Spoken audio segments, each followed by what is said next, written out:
Brace the rudders! Raise the sails! Raise the sails! Captain, an unidentified ship is approaching. Over. Roger.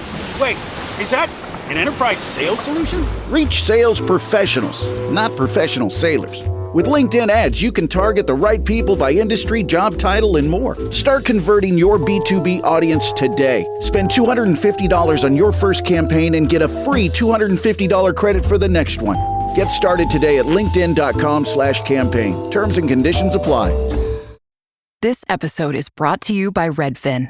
You're listening to a podcast, which means you're probably multitasking.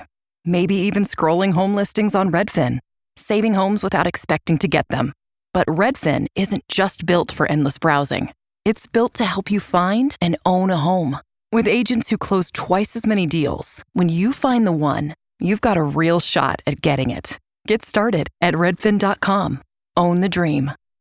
Welcome back to another edition of the Disney Dish Podcast with Jim Hill. It's me, Len Testa, and this is our show for the week of Schmurz Day, March 30th, 2026. On the show today, I ride the new Buzz Lightyear Space Ranger spin, plus a new Epic Universe construction permit and survey. In listener questions, let's come up with names for the Piston Peak ride.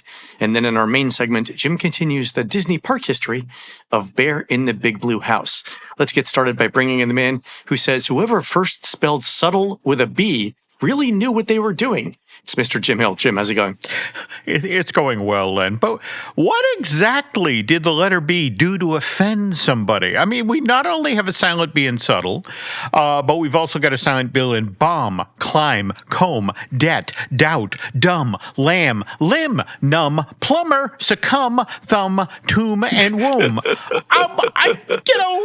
Which is why... Yeah, anything that ends in MB might as well just end in M, right? Well, this is why I've got to ask, among our Disney listeners, do we have any living relatives of Samuel Johnson? He wrote the first dictionary back in 1755. And Len, there has got to be a story there. How about how young Samuel perhaps got stung by a bee, and which is why, why he made the letter B silent in so many words. I mean, there's got to be a story there, Lan. Got to be. I'm thinking his family must have been in the guild of people that made typeset, printing press things, and they were like, well, we can just throw a silent B in every word and make more money. I also like that idea. Yeah, that's just me. I'm being cynical right there. Okay, there we go. There we go. All right, Jim, and speaking of our subscribers, let's do a quick shout out to everyone who subscribes over at patreon.com/Jim Hill Media, including Brian Fanning, Clay Benton, John S. Hernandez, Sarah Brame Holland, Eric Apple, and Michael Toby. Jim, this is the culinary team working on a 1960s-inspired menu for Epcot's upcoming Food and Wine Festival with dishes like molded salad surprise and cream of mushroom something. Look for this new booth, working title Journey into Imagination with Gelatin, this fall. True story. Okay. This will be a booth I observe from a distance. I lived through the 60s. I don't need any more cat food. I think the cast members need to do hairdos as well with this. Oh, God, yeah. That they would just have trouble walking under Spaceship Earth, though. Just sort of bonk. There's that, right? Okay. Yeah, a strong breeze would just knock them over. There we go. All right, Jim, on to the news. Folks, the Disney Dish News is sponsored by UnlockedMagic.com from our friends at DVCRentalStore.com. UnlockedMagic.com has discounted theme park tickets starting at just 1 day of admission. The price is better than Disney's. So get your theme park tickets at UnlockedMagic.com now, and you can see all the new and updated attractions opening soon in Walt Disney World. All right, Jim. Speaking of new and updating attractions, I rode Buzz Lightyear this past week a few times. Have you seen any of the online coverage of this? I have not. I was actually looking forward to your take on this. So several times now. Several times, yeah. So It's first of all, Buzz Lightyear is one of my favorite attractions in the park. So I really like it, and I was very excited about the redo. And overall, I think all of the changes that they've made are improvements to the ride. Let's start with the queue. The queue is almost exactly the same as it was. I think they've actually increased the height of the walls that separate the standby line from the Lightning Lane line, so that the Lightning Lane people don't have to look at the riffraff. That's my operating theory.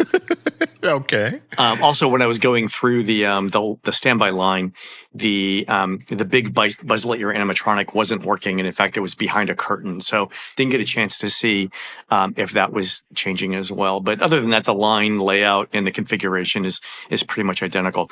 Where you're starting to see the changes are all in the ride vehicle and the ride experience. And the first big change is this. The blasters that you use to shoot at the targets are now handheld. So you can pick them up, they're on a cord, and you can wave them around. And that makes it way easier to aim at targets. Mm-hmm. Okay. And that's a big improvement. The other interesting thing is this. In the old version of the ride, every guest's laser was the same color red. Okay. But now each vehicle has the person on the left has a red laser. The person on the right has a green laser. So it's easier to tell apart where you're aiming. And I know that a lot of folks, or some folks, might be colorblind, especially with the reds and the greens. I know, I'm sure that Disney thought of this, but remember, there are only certain colors of light that are acceptable for these kinds of lasers, right? Like you can't get certain colors and lasers. So they had to go with what was available in terms of the technology. And that's what I think there. The other thing is that the lasers themselves are much brighter than they were. So it's a lot easier to see where you're at because of the intensity of the laser. Now, what I didn't do, Jim, and I'm sure someone is going to do this, let me just apologize to Disney's lawyers in advance. I did not try and give myself LASIK surgery by pointing the blaster laser directly in my eye. I think it's possible. So I don't know what happens there. Again, I apologize to Disney's lawyers, but I suspect something might happen there if you try and turn it around. Okay. All right. Don't try this at home, kids, or at the park. The room layouts are, as far as I can tell, either identical or very, very similar to what they were. So the sequence of rooms is the same. There's a giant claw in the first room, and so on. Oh, you also get a little bit of target practice as soon as you get on the ride and your ride vehicle shuts. The very next room after that is a little bit of target practice where you get used to to aiming the blasters and stuff. And that's kind of like the intro scene of Toy Story Mania. Okay. Where you do that. And then you're on into the ride. So a couple of interesting things about the targets themselves. Number one, they're brighter than they used to be. They're now digital displays instead of flat painted targets. Okay. And here's the thing that was interesting, and I didn't realize this the first time through. Number one, the targets don't have the same value as previous versions of the ride. So you remember in that first room, there was a giant claw and there was a target in the palm of the claw that was worth 100,000 points. That value is not necessarily the same now. And here's what's interesting. The targets change colors, and the color determines part of the value of the target. Oh. So imagine a target like that's in the shape of like an arrow or like a dartboard, right, with concentric rings towards the middle. The sensor itself is a small black disc directly in the middle of the target, and you have to hit that small black sensor. If you hit the rings outside of the sensor, it doesn't count for anything. So it's actually harder to hit the target, and that makes the game more challenging. And I think, Jim, that's for ride rewritability. Okay, all right. But the other thing is this: the outside ring, the largest ring on the target, is an indicator of how much the target is worth. So if it's if the outside circle is black or plain, that's whatever the normal value is for that particular moment for the target. Some targets have a white ring on the outside, and those are worth more. Other targets have a rainbow color that are worth more than white. And then if the target has a video, like a moving image on the outside of the target, that's the highest value points. And Jim, I didn't know this until after I'd taken the post-ride survey about the ride. They asked the question, "Did you know this?" And I was like, "No, I didn't know that. Now I need to ride again." Wow. Is any of this covered? Don't they have a new character buddy, that supposedly, serves as the exposition for a lot of what this ride is now, or? So that wasn't working either during my preview. So a lot of, and I'm not sure if it's going to be ready for opening day. So just for our listeners who are either going during an AP preview or very early on, if they don't tell you to go pick it up, black is the lowest value, then white, then rainbow, then whatever the videos are. Yeah. Okay, and I'm just saying here, given my complete lack of hand-eye coordination, I probably would be best served writing this, giving myself LASIK surgery, because this all sounds impossible to me. But okay, let's hear what listeners have to say. It was much harder than I anticipated. And again, I didn't know about the point system thing, but in the old Buzz Lightyear system, I could pretty reliably get to many hundreds of thousands of points, and it was definitely possible, like half the time, for me to max out the score at 999,999. Mm-hmm. Now your score can go above 1 million. Mm-hmm. By the way. Oh, okay. But I was getting like 140 to 160,000 points. Mm-hmm. So I have a ways to go in practice. Fortunately, I have a bunch of previews coming up over the next couple of days, so I'll keep practicing. But overall, huge improvement, way easier to play. The one other tip I would give is hold the trigger down rather than trying to pull it, because you can repeat faster. You can repeat your shots faster than you can just by pulling it. Okay, excellent tip. And just like in the old system, for kids, if you just keep the trigger depressed and you never hit a target, you still get 100 points every 6 or 7 shots, no matter what. So even if kids don't know what they're doing, as long as they hold the trigger down, they're going to get some points, and that's good. Okay. All right, Jim. Other news over at Disneyland. Did you see the videos coming out of the first day of Bluey's Best Day Ever show? Yeah, I know Disney was hoping that this would be a success. I don't think they were quite ready for this level. In fact, did you get to see any of the dance party thing that now is not part of the show, right? So, for our listeners, Disney was advertising that the very front area, so between the first row and the stage, was going to be used for a dance party for Bluey. But apparently demand was so high for that, for the show in general, that they actually closed that dance party. They canceled it after the first show to give more space to guests who wanted to get into the attraction. So the dance party, Jim, lasted all of one show on day one. It did, and now everything's proceeding. Yeah, and I also want to say the post-show interactive element, I guess, has been to hear the folks at Disneyland talk. It's just temporarily tabled. They're hoping months ahead, when demand dies down, that they can reintroduce these things. But right now, it's just like we need to get as many people into this show as possible. There we go. So the only thing we're doing is the show. Yeah. I thought that was, but again, that shows you the demand that we're going to have likely for stuff at the Animal Kingdom, right? Yeah, and in fact, just a reminder, folks, that doesn't come online till May 26th, and my understanding is starting on Monday, there were a lot of calls to Florida.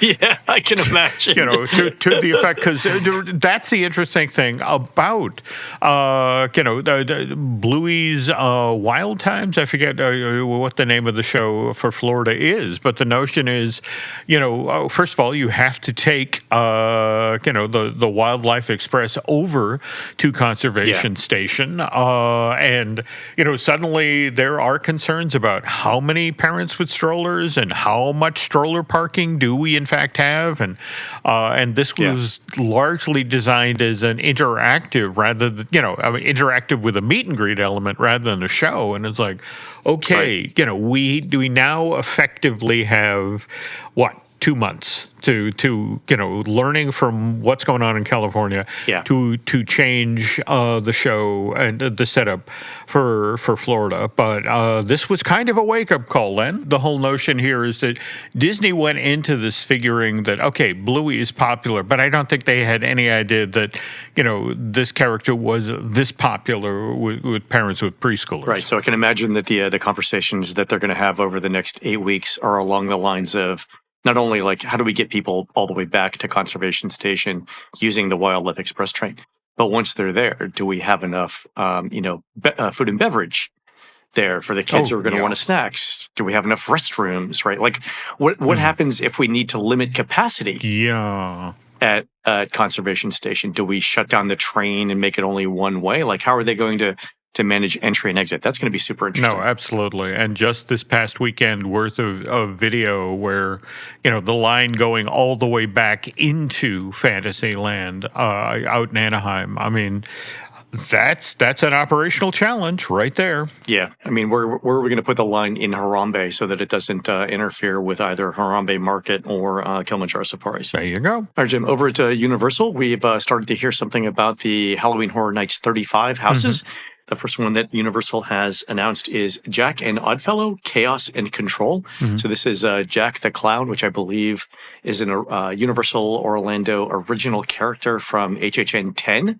So it's 25th anniversary. Yeah. Well, the other thing worth noting is that Jack is also prominently featured at the new standalone thing they did out in Vegas, Universal Horror Unleashed. He's got his own stage show with his longtime girlfriend, Chance.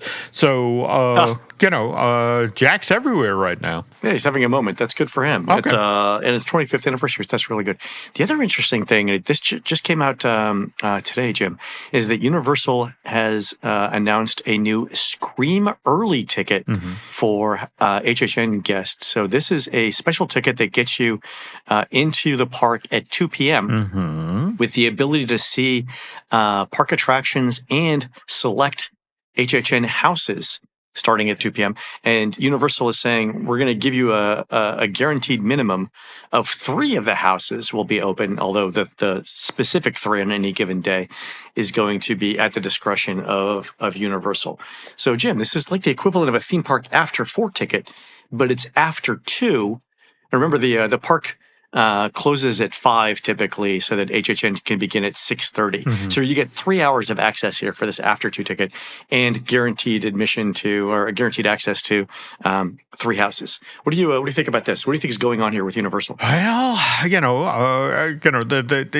it's kind of an operational reality. I mean, this has been one knock against Halloween Horror Night, especially in Florida, for past couple of years. I mean, there were so many different levels of tickets offered at this point, and the average day guest coming in to do this, walk away frustrated because, they were only, 8 or 9 houses prepped, and they were only able to get into 4 or 5 of them due to the size of the line. So something like this, where you're virtually guaranteed, to get into 3 before the event actually gets underway, that's a very tempting ticket package to offer, especially to somebody who's previously had trouble at the event. Right. I think the last couple of years where we've talked about HHN, I mentioned that I wouldn't do it without the Express Pass version to get you in. And even then, like I did it one year with a VIP tour guide, and that was even better. And Jim, really the Express Pass is the only way that you have a chance to see all the houses in one night. Yeah. Right. The lines are so long, unless you get lucky and, you happen to go there on one of the least crowded days, or it's raining or something like that. But I think you're exactly right here. I think the purpose of this ticket is to ensure that people who are going to HHN later on in the night hit a certain minimum number of houses per day. Oh, yeah. Even if it's, using a combination of tickets, right? I mean, face it, you've often talked about this, wearing your touring plan hat. There, people who come to the parks or come to events like this, they walk in with a certain expectation. They have how many of these things they have to experience, so they walk away satisfied. And Universal, to its credit, has found yet another way to do this. All I'm going to say is I hope that the houses that they're doing this with, that the 2 and 3 that will be offered, are back in where the sound stages are located, because if they're back, say behind the Simpsons ride or next to Men in Black, the permanent temporary tents that are back there, to walk out of the direct sunlight into a darkened, haunted house. Yeah, exactly. No, that's not going to be fun. Well, I think to your point, the choices that Universal makes about which houses to open here is going to be super important, because we know that seeing a minimum number of houses is probably a huge component of overall guest satisfaction, right? You need to see, let's say there are 10 houses available. You need to see, and I'm picking a number here, 5, give or take, to be able to say like, yeah, okay, it was good, and I'm happy I went. But within those 5, some of those 5 have to be either the most popular or the highest rated houses, right? Yeah. It can't just be random 5. No. It has to be quality 5 in there, or at least some of them have to be, the most in demand or the best houses. So I suspect here that Universal is doing 2 things. Number 1, to your point, ensuring that people that are going to HHN have a chance to get to that 5 or whatever the number is, houses. But then of that 5, they want to make sure that at least a couple of those are the most popular, highest quality, ones of those. So I think it's a 2-pronged thing here that that Universal is going for, and we're gonna have to see what houses they open up. But I suspect that in those 3 every night, there'll be at least 1, I think more likely 2, very high quality houses in there. Okay, and just one final note here, and I'm just going to lay this out to folks who are going to Halloween Horror Night this year. Remember, down the main spine of the park, the Production Central Illuminations Land, this is where Rip Ride Rocket was located. This is where Fast and Furious Hollywood Drift is now being built. So in order to get access to the sound stages where many of the very best haunted houses are located each year, you got to effectively walk across a construction site. Okay, and I was thinking about this, right? And this is what I think about before I drift off to sleep every night. How could Universal incorporate the construction zone into Halloween Horror Nights? And because they do scare zones, right? Right. In Halloween Horror Nights. How do you incorporate the construction into the scare zone? And Jim, the idea that I came up with right before I fell into unconsciousness last night. Are you ready for this? All right. Ready? Zombie village people, because one of them was a construction worker. Guys, I wish you could see the look on Jim's face here. Zombie village people, Jim. Wow. Right? Okay. So you got the construction stuff, right? What's the Indian doing here? Who knows? Just go with it, right? And Jim, of course, the theme song has to be YMZA, right? Okay. All right. All right. Universal. I'm just saying, Universal, there's still time to do one house. There we go. Right? There we go. Zone. Yeah, okay. Again, Philip J. Fry. Just shut up and take my money. All right, Jim, last bit of Universal news, and this is courtesy of our friend Alicia Stella over at Orlando Park Stop. There's a new Epic Universe building permit, and the area that is associated with the property and parcel number looks to be somewhere around, I'm guessing, Super Nintendo World. So, Jim, the rumor is this is for Zelda, a Zelda attraction. Is that right? Boy, they have been talking Zelda coming to Universal Florida. In fact, since the Woody Woodpecker Kids Zone was initially envisioned as sort of a giant super deluxe Nintendo World. I mean, this was where Mario and Zelda and all of them were supposed to be crammed into one corner of the park. So, all right. So, and is this the black box building we were talking about previously, or something new? I think this is new. I think the black box building is in that area between Super Nintendo World and Celestial Park. This would be different. Okay. So, good job, Alicia, finding that. But yeah, I've heard Zelda in a number of places. I've heard it in, IOA. I've heard it in, the replacement for Springfield. I've heard it in Epic. Do you think, Zelda's a Nintendo property, right? Yep. Yeah. Do you think Nintendo wants to keep everything in one area, or do you think they want to spread it out across parks? Well, this is what initially, when we were initially hearing this project talked up, it was supposedly going into Poseidon's Fury. In fact, when people saw the construction walls go up and the work going over there, it's like, oh, they're getting ready for this. But again, I have to say, I always bow to the permit princess. If Alicia's chased this down and she's hearing Zelda, okay, it must be Zelda.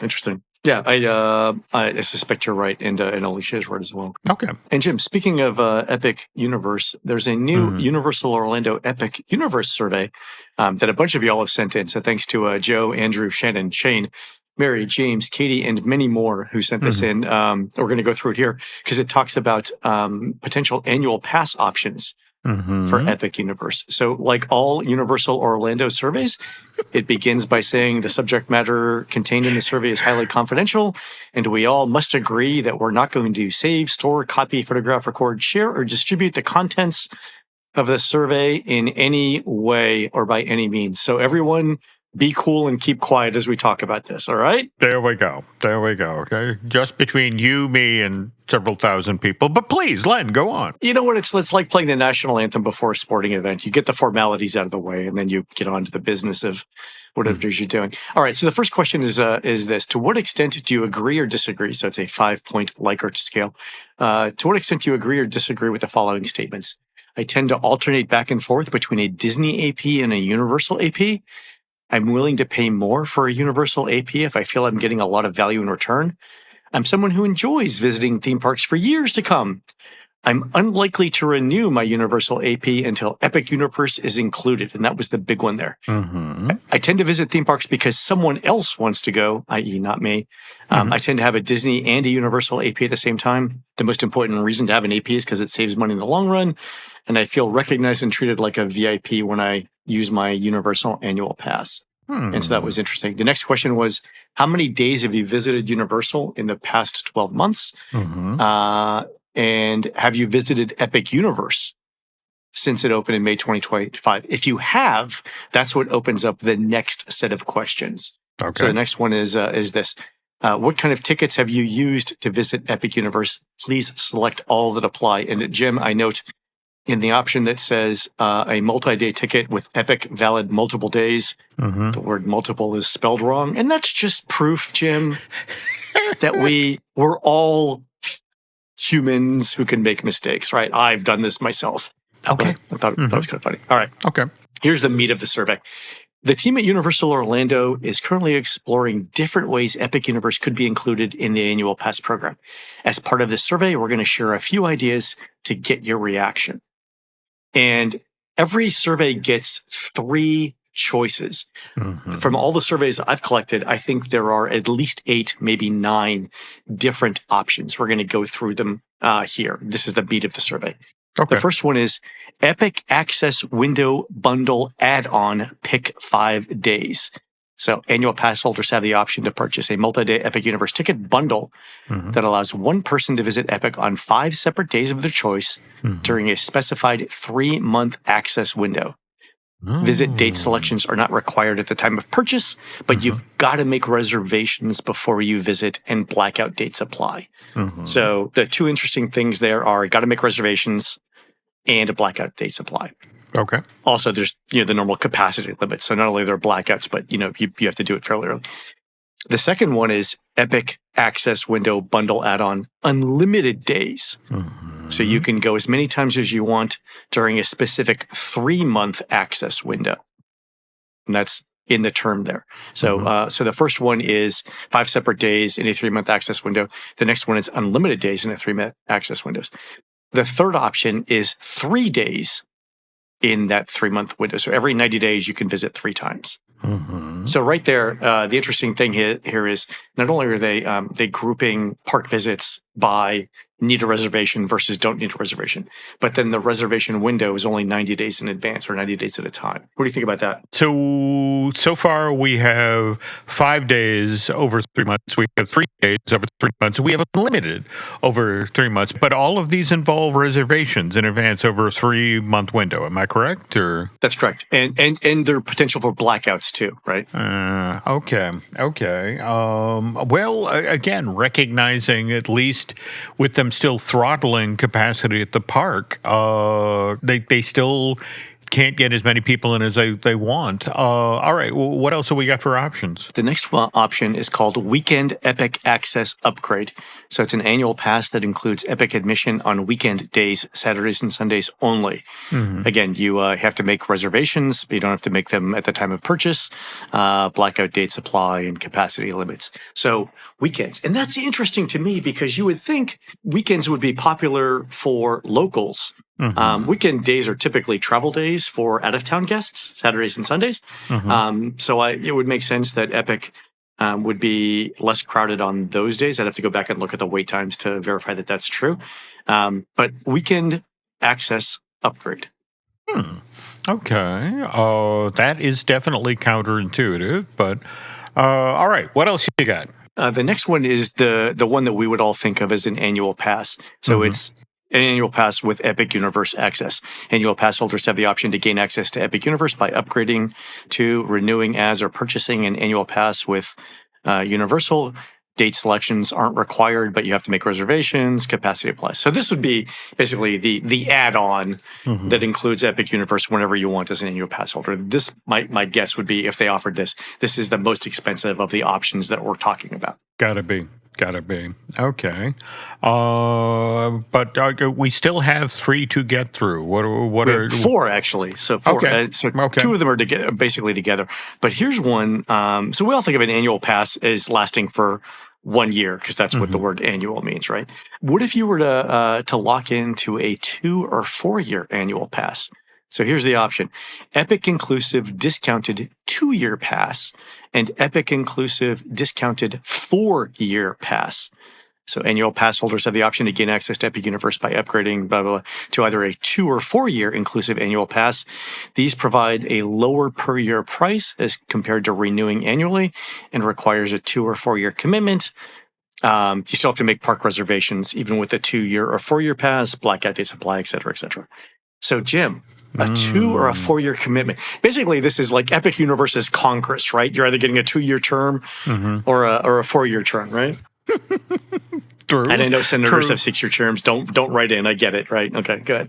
But you also, look, you don't put an offering like that on the table unless you are supremely confident that what you've just built is hugely popular. The notion of, hey, you want to commit to 2 years of coming back here and having fun, or 4 years, and 4 years. Yeah. I mean, I wonder how they came up with. I mean, number one, I love the idea that they're exploring the concept. I think that's fantastic. Yeah. 4. I mean, but that is.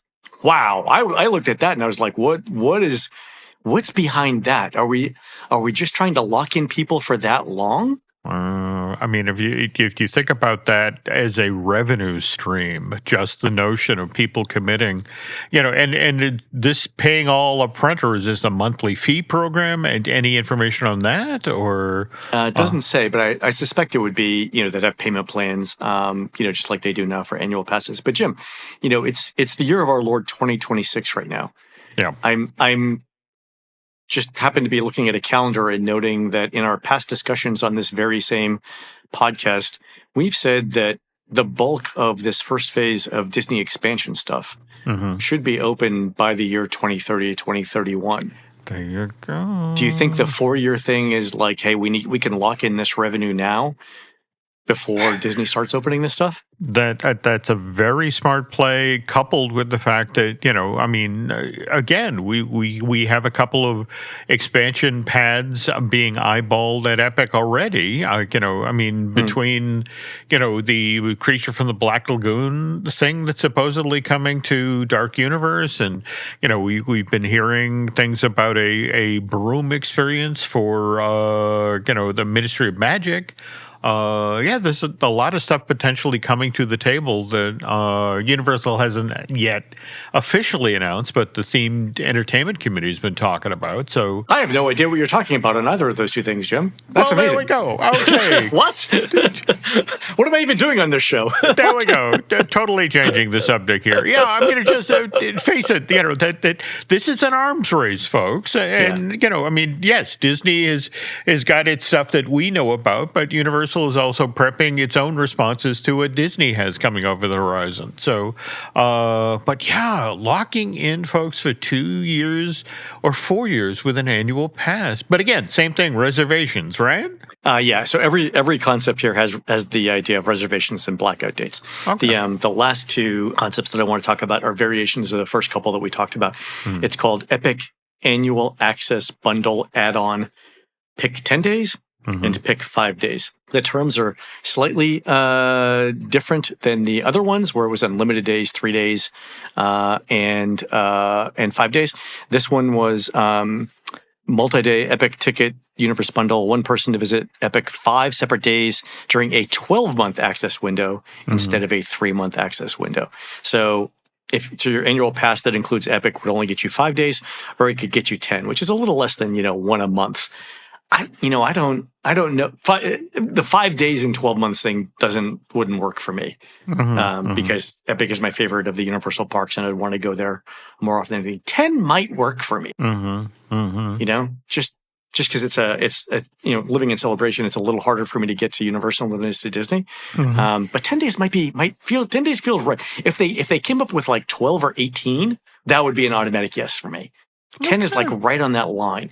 And the interesting thing about that is the next set of questions says, for the three options you've got, the current price of a 1-year 2-park preferred annual pass at Universal is $530. So for each of the three concepts that you were shown, if you were offered the chance to buy one of these three concepts, how much would you pay? And you have to pick a number greater than $530 on that. And then there are a set of questions after that.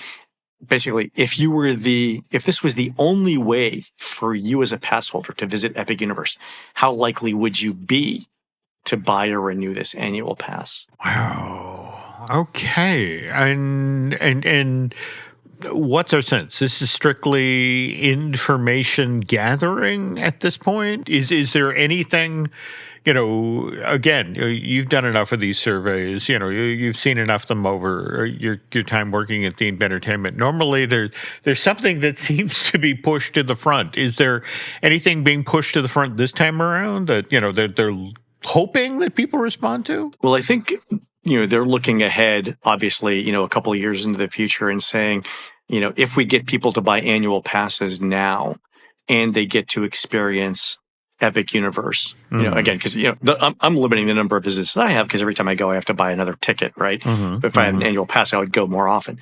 I think they're trying to manage that, knowing what we're about to see from Disney. Plus, they've got their own expansion stuff coming up too. Oh, sure. But they're looking at I think they're looking this as a hedge against a very big drop in attendance as Disney starts to open things. So the next set of questions are really interesting. One of them is, how much do you agree or disagree with the following statements? This annual pass concept will effectively manage crowds and capacity at Epic Universe. Like, that's a really interesting question to ask annual pass holders about park capacity. Yeah, but though that said, if you're an annual pass holder, that's something you're actually concerned about. The notion of, am I going to the park on a day when it's going to be especially busy, which is then going to impact my own individual experience here. Right, exactly. And the thing that's interesting to me about this is the focus on annual pass holders. So clearly Universal thinks this is a major component of park attendance. There's a question after this that opens with this statement. Epic Universe is still new and demand is high. So Universal must take steps to manage capacity and crowds while finding a way to grant annual pass holders some access to the park. Assume that the following three choices are the only options available to you as an annual pass holder. Which option would you most prefer? And one of them is annual pass holders can purchase discounted ticket bundles. And again, we saw that option before. Epic Universe access is available as an annual pass upgrade. So what we think of as an annual pass. And then annual pass holders can purchase discounted date-based one-day tickets. And the interesting thing here is that Universal says purchasing discounted date-based one-day tickets is the lowest cost option. They actually come out and say this will be your cheapest option. The middle cost will be you can purchase the discounted ticket bundles, and then the most expensive option is an annual pass that includes Epic Universe in the way that we think annual passes normally work. All right, Jim, last set of questions, and I know this is a long survey, but I think there's some really interesting ideas here, so I definitely want to talk about it. Here's the last set of questions. It starts with this. Please rank the ideas below from 1 to 5, starting with 1 to represent what you think is the most appealing idea, and ending with 5 to represent what you think is the least appealing idea. And so every survey gets a slightly different set of concepts here. I'm going to go through the initial set of 5, and then I'll tell you the variations. So here are the first 5 that we saw. Number 1 is visit challenges. And again, this is for annual pass holders. You would complete in-app challenges during your visit to earn rewards for visiting the park. Number 2 is at-home challenges. Complete in-app challenges at home to earn annual pass holder rewards. Number 3 is play more, save more renewal offer. Receive a personalized renewal offer based on your visit frequency or in-park spending over the past year. Wow. Right. Okay. Another one is exclusive entry, access dedicated lines at parking, security, and front gate. And number 5, share to win. Earn sweepstakes entries for exclusive prizes when you share Universal Orlando annual pass holder content on social media. So that was the first set of 5. What's your initial take on that, Jim? Woof. I mean, just the notion. I mean, first of all, every one of these, if you're looking to, put this new program in place for annual pass holders, that's a lot of hand-holding. That's a lot of, back-of-house staff that would be required to sort of man this. But on the other hand, just think about, as an annual pass holder, how you'd feel, between the discounts or the play in the park options or the play at home or the special status. I mean, you would legitimately sort of feel like a VIP going to Epic Universe, wouldn't you? I think so. I love the idea of dedicated lines for parking, security, and front gate. Disney kind of does this at park entrances with annual pass holder gates. You've seen those, right? Yeah. But and the issue there is that it's hard to keep the riffraff out, right? The people who are the day guests who are visiting, because nobody reads signs, right? So I don't know how that would really work at parking or security. But I love the idea, right? I like the idea that they're thinking about it. The riffraff, listen to me. Also, all right, so a couple of other ideas. Early bird incentives. Receive a reward or discount for renewing your annual pass before it expires. Dynamic Express Pass. Receive express access as early as 2 p.m. on select dates. Okay. That's not bad. Express Pass for shows. Receive Express Pass for shows or performances. That's probably the least useful thing they've offered. At-home challenges again. Benefits stacking. Receive escalating rewards based on your participation in additional Universal partnerships, such as Backlot Club, Universal Visa co-branded credit card, Peacock subscriptions, and so on. So that's like Disney and Disney Plus, right? A subscription model. Pay an optional monthly fee to unlock recurring credits for dining and merchandise. Dynamic Universal Express Now. Receive one-time express access to select attractions on some dates. Another one is anniversary rewards. Receive escalating rewards based on how many consecutive years you've been an annual pass holder. And Jim, a couple of other ones here. Bring a friend. So one option would be for you to be able to bring guests into the park for free on select dates. And I love this idea. Wow. Okay. I mean, I guess what's interesting about all this, Len, is it just feels like there's a lot of stuff on the table here. Yeah, this is a big rethink. Yeah. And I know that, thanks to all the listeners at the front of the show, I mean, this is cobbling together like 8 different variations on the survey. But lots of and I must have looked at a dozen different variations on the survey to get those questions, and I think that's the representative sample. The really interesting thing to me was in looking at all the surveys, and I got to take one by myself.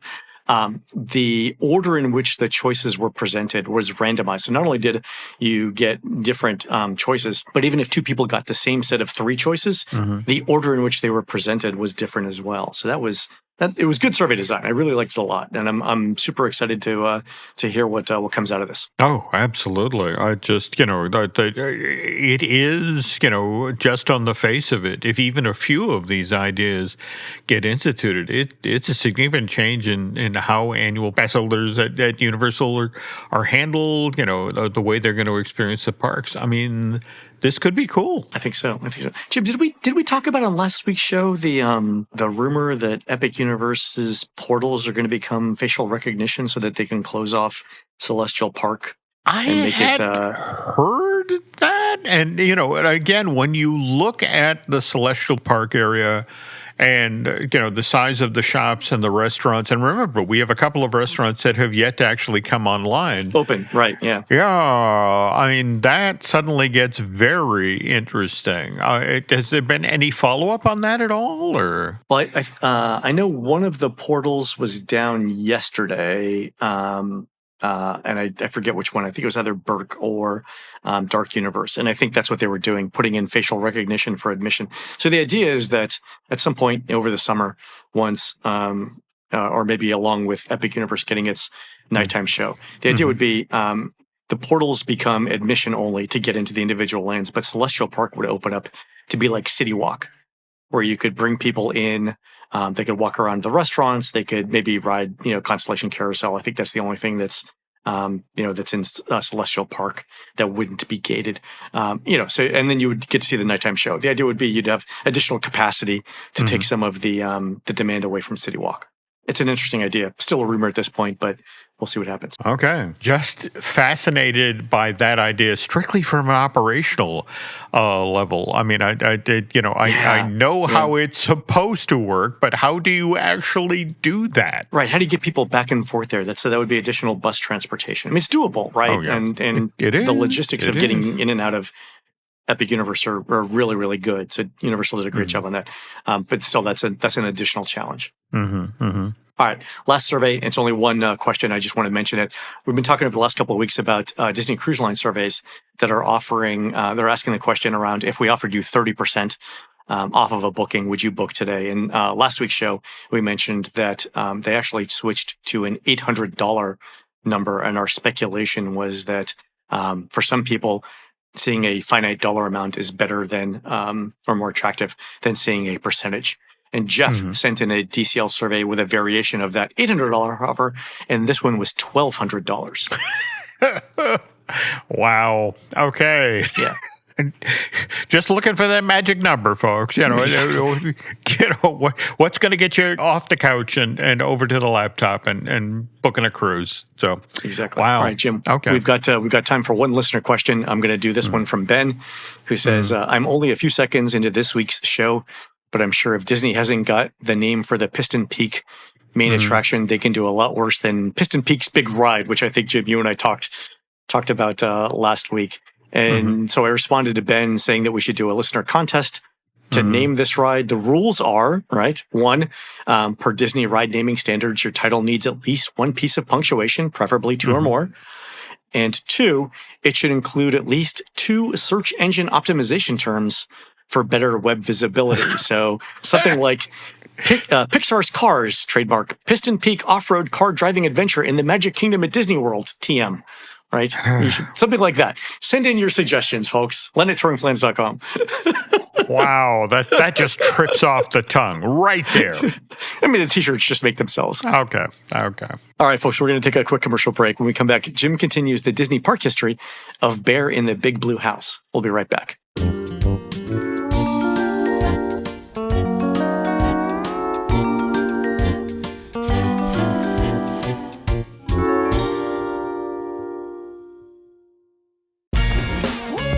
Refreshing wild cherry cola meets smooth cream.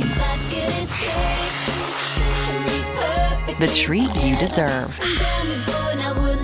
Pepsi Wild Cherry and Cream. Treat yourself. Zootopia 2 has come home to Disney Plus. Let's go! Get ready for a new case. We're the greatest partners of all time! New friends. Gary the Snake. And your last name? The Snake. Dream Team. New habitats. Zootopia has a secret reptile population. You can watch the record-breaking phenomenon at home. Zootopia 2, now available on Disney Plus, rated PG. And right now you can get Disney Plus and Hulu for just $4.99 a month for 3 months with a special limited time offer. Ends March 24th. After 3 months, plan auto-renews at $12.99 a month. Terms apply. Not sure how to tackle your taxes? Are you sweating the small print? You may be experiencing FOMO, the fear of messing up. The answer? Using TurboTax on Intuit Credit Karma. They help you get your biggest refund, and then we help you do more with it. With a personalized plan designed to help you hit your money goals.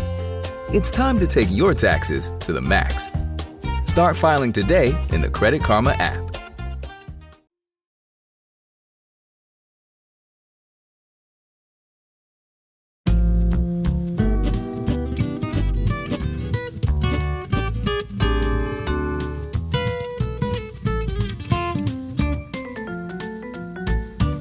And we're back.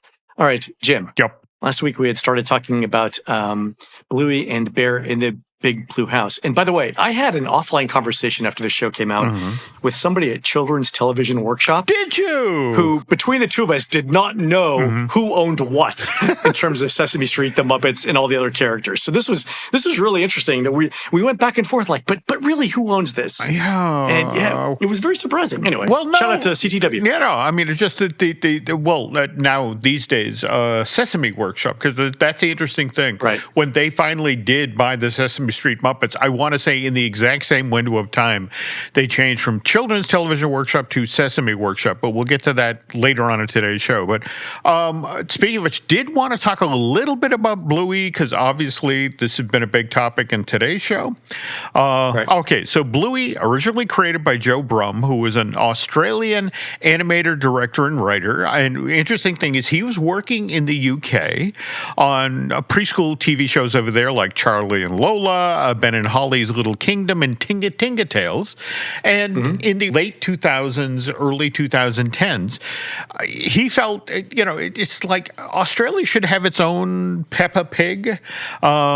Oh, yeah. Which, by the way, debuted in the UK in 2004, is now broadcast in over 180 countries around the world. In fact, the 9th series of Peppa Pig shows began being broadcast last year. Yeah, if you know anyone in the under 10 age set, there are certain words that they pick up from Peppa Pig, like, going to hospital instead of to the hospital, and lifts and things like that. And they can mimic those accents really, really well, and they get it from Peppa Pig. That they do. So, all right. So Brumm put together a 1 minute long pilot for Bluey in 2016. It very much in the Peppa Pig style. In fact, it's just basically Bandit, Bluey's dad, pushing this preschooler on the backyard swing in a very unsafe way, Len. Sure. There we go. But he takes his pilot to Ludo Studios, and they like it enough that they expand it to a 5 minute long series pitch. Okay. This is then shown to the Australian Broadcasting Corporation, by the way, the other ABC, as well as the British Broadcasting Company, the BBC, July of 2017. And they like what they see enough to put up $20,000 for production of a 7 minute long, polished, finished pilot. Okay. All right. So we go from 1 minute to 5 minutes to 7 minutes polished. Okay. There we go. And this pilot, by the way, if you've ever seen the Weekend episode of Bluey, this is actually the pilot for the series. Oh, no. Okay. Okay. So Australian Broadcasting Company likes it enough that they partner with BBC on 52 7 minute long episodes, which debut October of 2018 as part of the ABC Kids programming block in Australia. And by the way, you want to talk about some savvy businessmen for putting up 30% of the initial round of funding to produce Bluey. BBC retains global distribution rights to this animated, but also all merchandising rights. Wow. So, okay, so what do you think 30%, what do you think the funding round was? If 20K was for production of a 7-minute long polished, finished pilot, do we just multiply that by 52 and roughly get $1 million? Yeah. Was it for like roughly 300K, they got the merch rights for Bluey in perpetuity? Okay, but here's the thing, Len. Just in 2024, 2025, the BBC cleared $2.9 billion off of Bluey merch sales. So that's what I'm saying. So like $300,000, they get $2.9 billion? Yeah. I mean, and by the way, remember on last week's show, we were talking about how Disney's long game here is, again, they view Bluey as the next Winnie the Pooh, so it's acquisition. And but from the BBC side of the fence, and I had a number of friends from the UK reach out, it says, Jim, the phrase, when it's pulled from our cold dead hand, comes up a lot. Here it's like, yes, I know what Disney wants. I think you have a better chance of getting Egyptian stuff back from the British Museum than you do getting Bluey back from the BBC. There we go. But again, Disney, remember, Disney plays the long game. I mean, think about it. It's this very same attitude that Disney has taken toward, for example, Universal with the theme park rides on the East Coast for Marvel. The notion of, okay, we're in this, for the long game. We will eventually get those back. And more to the point, when you think about how, the Disney company looked at Winnie the Pooh as early as the 40s, didn't acquire the rights till some 20 years later, and then didn't actually own Pooh till the early 2000s. I mean, again, Disney, Disney plays the long game. Okay. Oh, by the way, that as part of this, the Disney company, hoping to get a better working relationship with the BBC. I mean, remember, they come into 2019 and get the rights to show Bluey on Disney Junior globally.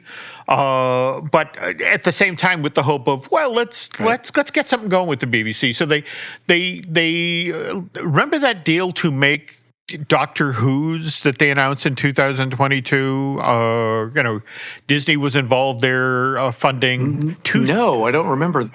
Really? 2 seasons of Doctor Who that were then going to play on the Disney Plus.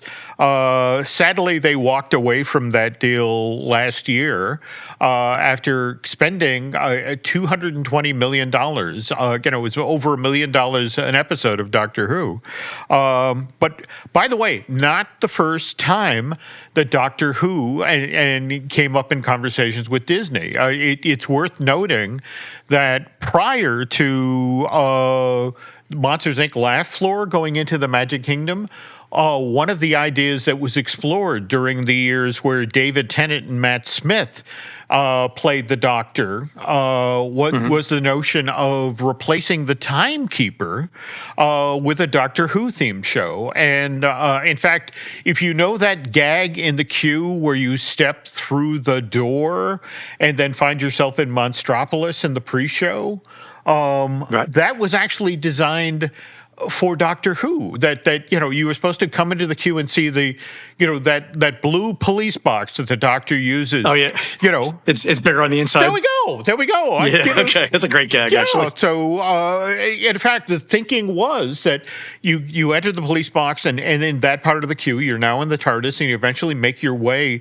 into the old Circle Vision Theater, and the Doctor, in much the same way that the Robin Williams Timekeeper was in there, would use the tech to sort of take you around the universe. And the thinking was this would be a much better fit show for Tomorrowland. And but ultimately, Disney sort of eyeballed the fact that it's like, look, we have Pixar.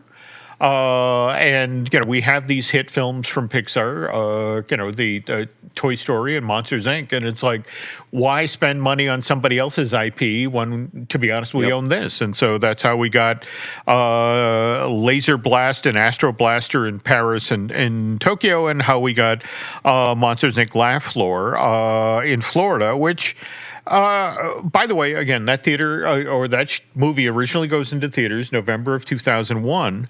And here's the thing. The folks at Henson looked at that movie and were just sort of like, wow, that's the best Muppet movie we've never made. It's true. Could have been a Muppet movie.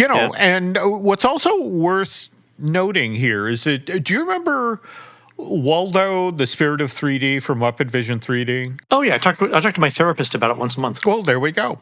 But here's the thing. That CG character debuts in 1988. It's a collaboration between the Henson Creature Shop and Pacific Data Image. The public first gets to see it on the Jim Henson Hour, that short-lived series on NBC, and it eventually then ends up in Muppet Vision. Wait, Pacific Data, what is it? Pacific Data Image. In fact, PDI, which, by the way, that's the company that DreamWorks bought in 2000, and ultimately led to the creation of Shrek. So... Okay. So Pacific Data Image. Pacific Data Image. It sounds like a band that's created from the remnants of the Sex Pistols and the Clash, but go ahead. Okay. But, okay, go ahead. I guess for me, what's fascinating about this is, look, Jim Henson was one of the pioneers of, working in CG. People forget that now. All right. Oh, really? All right. Okay. And in fact, what's fascinating about the moment that he's working with Waldo, creating this CG Muppet, is that very same year, 88, this is when Pixar makes its first Academy Award-winning film, Tin Toy.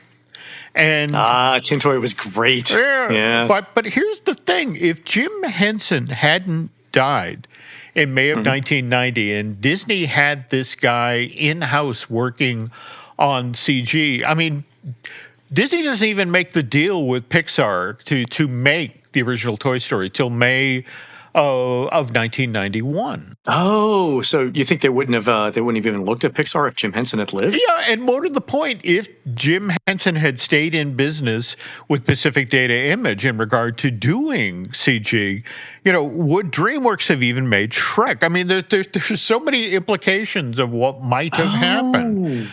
Wow, I never thought about that. That's fantastic. Yeah. That's a great observation. Okay. Well, anyway, I bring up again Monsters Inc. Because again, late fall 2001. Again, here's this film out there that looks, very much like a Muppet movie that's not made by Henson. Meanwhile, February of 2000, the Henson family allows their company to be bought entirely by EMTV, which is owned by Thomas and Florian Hoffa, who are two young, ambitious executives in Germany who likened themselves to one Michael Eisner.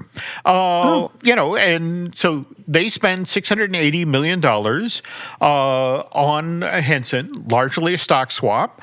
That very same year, they acquire 50% of SLEC. Len, that's the parent company of Formula One Racing. And wow. All right, okay. So they're looking to build a Disney-like entertainment company with all of these different forms of entertainment under one roof. It's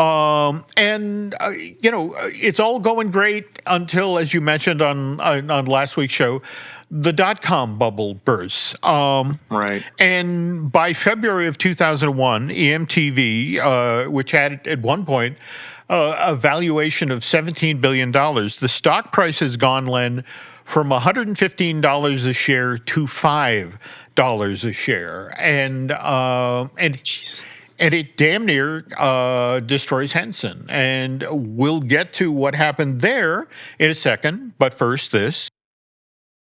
This episode is brought to you by Alexa Plus. Say hello to Alexa Plus and see how Alexa can do more for you. Need tickets to that last-minute show? Craving your favorite restaurant? Sit back, relax, and talk naturally. Alexa's on it. Alexa learns your preferences to create a personalized experience. And now, Alexa Plus is free with Prime on your Amazon devices, like Echo and Fire TV. Learn more at amazon.com/Alexa Plus. The world moves fast. Your workday even faster. Pitching products, drafting reports, analyzing data. Microsoft 365 Copilot is your AI assistant for work. Built into Word, Excel, PowerPoint, and other Microsoft 365 apps you use. Helping you quickly write, analyze, create, and summarize. So you can cut through clutter and clear a path to your best work. Learn more at Microsoft.com/M365 Copilot. And we're back. Okay, not gonna lie, folks. The next 2 years are a scary, scary time for the Henson family. They've worked hard to keep the company afloat for the past decade, which has been tough to do in the wake of Jim's sudden death in May of 1990. But now, well, the Jim Henson Company is owned by the Haffa brothers, and since Thomas and Florian's top priority is keeping their own company, EMTV, above water, well, they did what every good, if somewhat cold-blooded businessman would do in this situation, which is begin selling off assets. And in this case, one of the more valuable assets they had was that one half of Sesame Street that the Jim Henson Company owned along with Children's Television Workshop. I remember how just a few years early, 5 to be exact, Tickle Me Elmo had been the white-hot toy for the 1996 holiday shopping season. So, all right, remember how on last week's show we talked about right after Jim Henson died, the Disney company had set its sights on acquiring Henson's half of Sesame Street. Well, in the winter of 2001, Disney was prepping an offer for the Haffa brothers for that very same asset when Children's Television Workshop swooped in and said, Here's $180 million in cash. It's yours today if you sell us your half of Sesame Street right now. And Thomas and Florian, they didn't even blink. They immediately said, sure. And with that, Children's Television Workshop became the proud owner of all of Sesame Street, as well as the Noggin cable channel. And executives at Disney had been caught flat-footed by how quickly Children's Television Workshop had moved. All right, Jim, my question is, where did Children's Television Workshop come up with $180 million in cash? I'm told that the $180 million was actually Children's Television Workshop's share of the original Tickle Me Elmo money, which they had banked for a rainy day. Right. Okay, yeah. Right. And boy, in the following months, as the MTV begins circling the bowl, Children's Television Workshop senses that there might be another opportunity here. That maybe, in addition to now controlling entirely the Sesame Street Muppets, they could also gain control of Jim Henson's Muppets, Piggy, Kermit, Gonzo, Fozzie, and the gang. I mean, have all of these characters under the control of one single entity for the first time in, well, forgive me for quoting Frozen here, in forever. So, Children's Television Workshop, which, by the way, by this point has rebranded itself as Sesame Workshop. They did that almost instantaneously after they got Henson's half of Sesame Street. Well, they begin casting around for possible financial partners as they prep a bid for what's left of the Jim Henson Company. But they have to hurry because both Sony and Disney are prepping bids as well.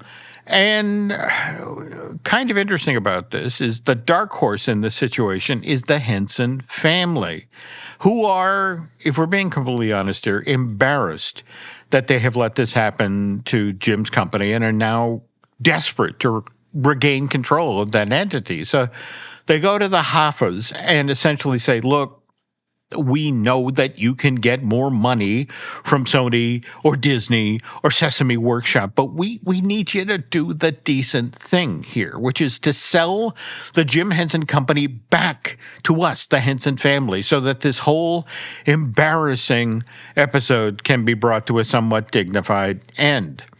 And Thomas and Florian heard what the Hensons were saying, and to be honest, given how much money EMTV had lost at this point, the Hoffas were actually going through their own episode of enormous public embarrassment. And by the way, Thomas and Florian would spend the better part of the next decade in court dealing with angry investors.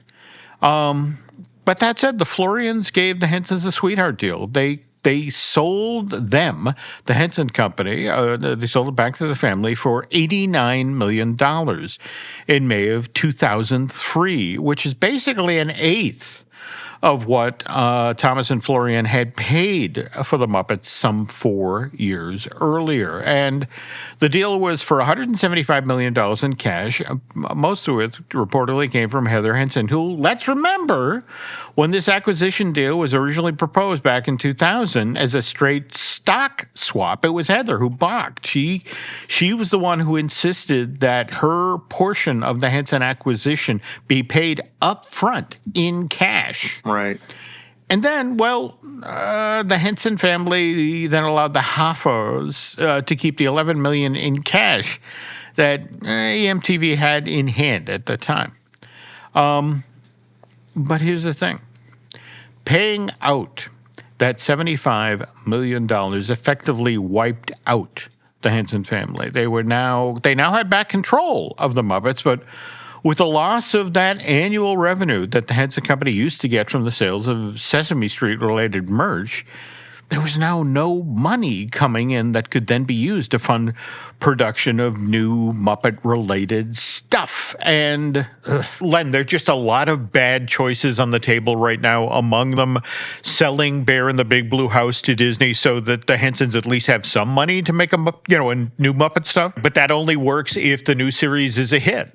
And that hasn't happened lately. So reality kicks in. The family remembers that one of the reasons that Jim approached Disney back in the late 80s, early 90s, was he wanted these characters to live on after he was gone. And Disney was really good at keeping characters evergreen. Right. So the Hensons reach out discreetly to Disney. They offer them a deal. They'll sell them the classic Muppet characters and Bear in the Big Blue House for $75 million. I mean, effectively, they recover what Heather paid out. And in return, the Hensons would hang on to Fraggles, Labyrinth, Dark Crystal, Farscape, and reimagine themselves as a company that now makes fantasy shows for young adults. And to give the Henson Company a steady stream of revenue while it's transitioning to this new vision of itself, Disney agrees for the next 3 years they'll pay the Hensons a consulting fee to help manage the Muppets, so that they make sure the characters stay true to Jim's vision as they become Disney's Muppets. But Len, it's not an easy transition. I mean, Michael Eisner's the Muppet fan. Bob Iger is not. This deal gets announced February of 2004. 2 months later, Michael announces he's stepping down as the company's CEO in September of 2005. And almost as soon as Eisner's out the door, Iger shuts down a year-long plan to relaunch the Muppets. And look, anybody who listens to this podcast know Bob Iger had his own vision when it came to growing Disney. He acquires Pixar 2006, the Marvel in 2009. Yeah. We get a Muppet movie in 2011, but then in 2012, Bob buys Lucasfilm.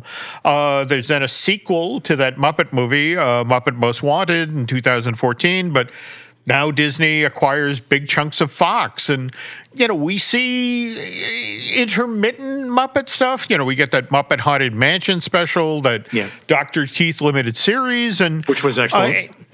It was. But August of 2024, we learned at the D23 Expo that Muppet Studios is closing at Hollywood Studios to make way for, in kind of a cruel irony, a Monsters, Inc. themed land, which, remember, that folks at Henson thought was the best Muppet movie they never made. Right. And not to point out the obvious here, but it was Josh D'Amaro, the then head of Disney Parks, now the company CEO, who made the call to close Muppet Vision. And also, to be fair, he also, helped decide to move the Muppets over to Rock and Roller Coaster. So what does this then mean for the Muppets' future, or for that matter, Bear in the Big Blue House's future? Right. By the way, we got the 4th season of that show that got underway in September of 2002, right in the middle of all this Hoffa, EMTV, Muppet fire sale stuff. Oh, do you think that's why we never got a 5th season of Bear in the Big Blue House, because of all of the financial turmoil in the background? It's just so weird. I mean, I heard from multiple people at Disney over the past week, especially. You got to remember. In fact, you were talking about how much how emotional you got when you saw the final episode of Bear in the Big Blue House, which, by the way, aired 20 years ago, well, basically this month, April 28th, 2006. And there has been talk of reviving this series for preschoolers since then. But none of that has ever gone forward. That's a shame, because it's a fantastic series. It is. Now, Bluey, on the other hand, I mean, we know that Disney, it's got a feature film arriving at theaters next year. In fact, August 6, 2027. And we were just talking earlier today about, what happened when Bluey's Best Day Ever opened at Disneyland and the impact that is now having on what's going on with Animal Kingdom. And again, just long story short, this is a really interesting time right now, both for Bluey and the Muppets, and by proxy, Bear in the Big Blue House. And it all ultimately ends at Josh D'Amaro's desk. What he decides about what the company's priorities are going forward here. And I'll just be fascinated, especially on the heels of what happened in Anaheim and what they're potentially doing in Animal Kingdom in regard to Bluey, but also just watching carefully to see what happens with the Muppets when Rock and Roller Coaster, the retheme, opens later this summer. Oh, I think that's going to be a huge hit. I think Bluey at the Animal Kingdom is going to be very, very popular. My question is, for Disneyland guests, it's something new and it's something fun, and it's easy to get to because it's in Fantasyland. But for Animal Kingdom guests, how many of them are, to use Jim Scholl's phrase, how many of them are making special trips to the Animal Kingdom just to see that? And then number 2, how many people are going to put up with the transportation issues involved in Wildlife Express train, getting over there? But it has a ton of potential. And Bluey, I think this is a temporary home for Bluey. I think really Bluey belongs in Animation Courtyard. We'll see. Yeah, but anyway, here's hoping that at some point, Josh D'Amaro, while he's digging through things on his desk, also takes a look at Bear in the Big Blue House, and brings that back in some form. I mean, if we got a Hannah Montana reunion, we can get a Bear in the Big Blue House reunion. There we go. That's definitely possible. All right, brought it to a close and newsworthy. I love that. Okay, cool. All right, folks, that's going to do it for the show today. You can help support our show by subscribing over at patreon.com/JimHillMedia, where our latest exclusive show is on Rock and Roller Coaster's Last Ride, and there's a link in the show notes. Friend of the show, Jim Scholl, has a YouTube channel called Disney Journey, where he regularly releases videos about the Disney parks produced from his unique perspective as a former Disney Imagineer. His most recent video is A Tale of Two Kingdoms, Animal and Magic. There's a link in the show notes, too. On next week's show, it's the 70th anniversary of Disneyland's Bathroom of the Future, and Jim takes us back to when it first opened. I am unreasonably excited for that episode. You can find more of Jim at jimhillmedia.com and more of me, Len, at touringplans.com. Also, check out The Case 4 with Chris Cox, a new podcast where Chris, Jim, and I debate one theme park topic at a time, and you get to vote on who's right. We're produced spectacularly by Eric Hersey and David Gray, playing hits like Yellow Submarine and Beyond the Sea at the 42nd Annual Underwater Music Festival on Friday, July 10th, and, if the oxygen holds out, Saturday, July 11th at Lou Key Reef off the coast of beautiful downtown Key West, Florida.